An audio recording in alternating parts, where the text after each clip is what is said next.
Dear students, आज के lecture में हम अपना नया टॉपिक शुरू करने जा रहे हैं जो है Jacobean as,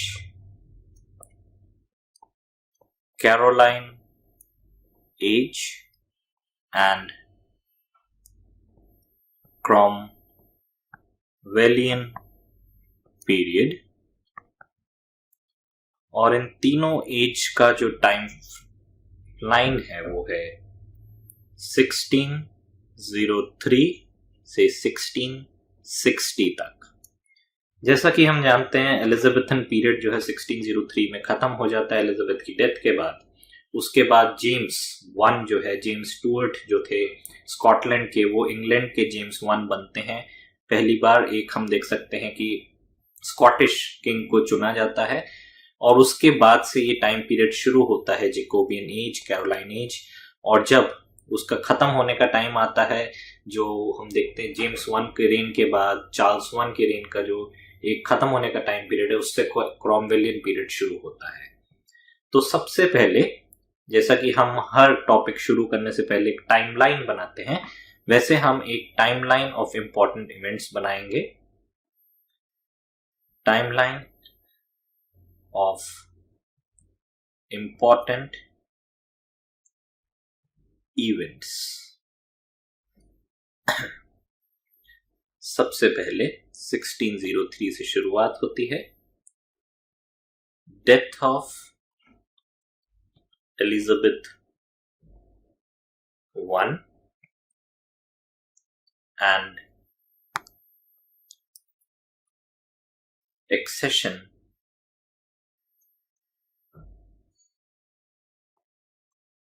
of James one.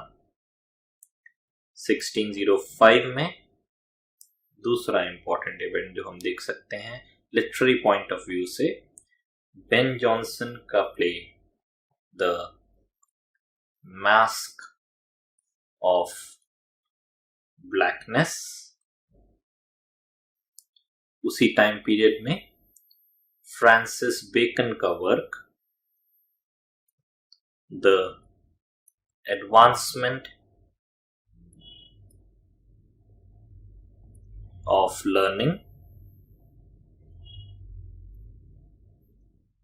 तीसरा इसी समय में जो इंपॉर्टेंट इवेंट है वो है gun powder plot, a failed attempt by Roman Catholics or Roman Catholic extremists to blow up English Parliament।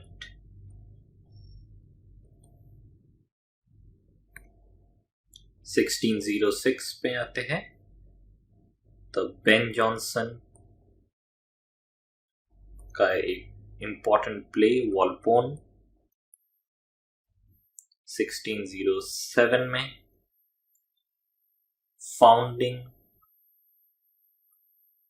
Of Jamestown colony in Virginia. ये टाइम पीरियड हम देख सकते हैं कॉलोनियल एक्सपेंशन का, एक इस्टेब्लिशमेंट का पीरियड है। इंग्लैंड का एक कॉलोनी जो है जेम्सटाउन में, जेम्सटाउन कॉलोनी के नाम से वर्जीनिया में बनाया जाता है। 1609 में Galileo begins observing the sky with a telescope। तो साइंटिफिक पॉइंट ऑफ व्यू से भी हम देखें, ये पर्टिकुलर टाइम पीरियड जो है काफी इंपॉर्टेंट है साइंटिफिक एडवांसमेंट के रूप में। 1611 किंग जेम्स बाइबल प्रोड्यूस होता है और यही ऑथोराइज्ड वर्जन उस टाइम पीरियड से माना जाता है। इसी टाइम में जॉन डन का important work the first anniversary, तो हम देख सकते हैं जो मेटाफिजिकल पोएट्री है उसका भी शुरुआत इस टाइम पीरियड से हो जाता है। और विमेन राइटर्स में एमेलिया लैनियर का वर्क साल्वे डेंस रेक्स जुडायोरम 1612 में जॉन डन कंटिन्यूएशन में द सेकेंड एनिवर्सरी उनका वर्क जो है रिलीज होता है।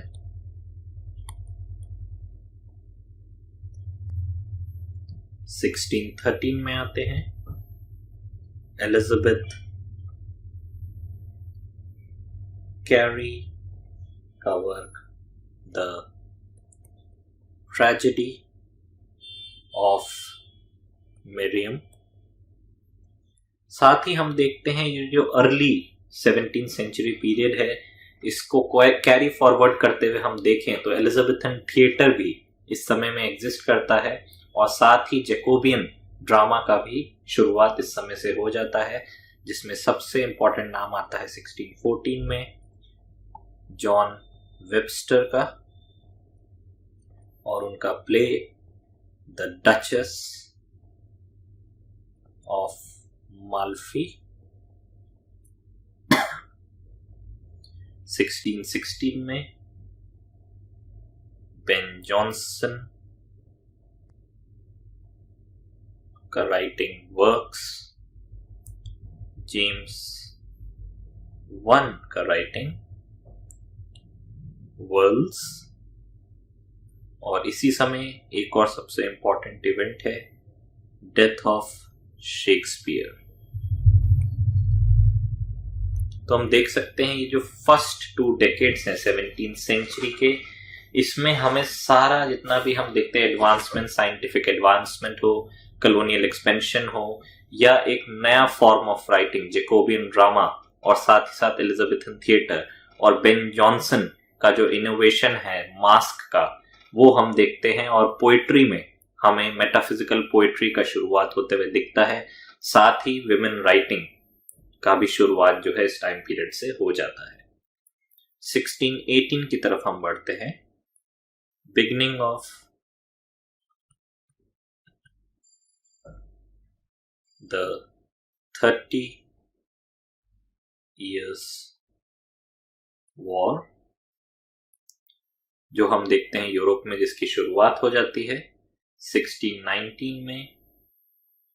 एक और मेजर इवेंट जो है first African slaves in north America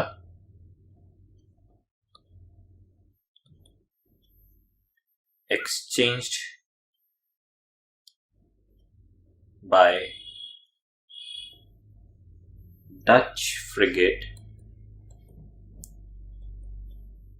for food and supplies at Jamestown। तो कलोनियलिज्म के साथ साथ, कलोनियल एक्सपेंशन के साथ साथ हम देख सकते हैं जो अफ्रीकन लोग हैं, अफ्रीकन कॉन्टिनेंट से लोगों को अमेरिका ले जाके स्लेव ट्रेड का सिस्टम भी जो है शुरू हो जाता है। 1620 फ्रांसिस बेकन का वर्क नोवम ऑर्गेनम लिखा जाता है। 1621 में मैरी रॉथ का वर्क पब्लिश होता है द काउंटेस ऑफ मॉन्टगोमरीज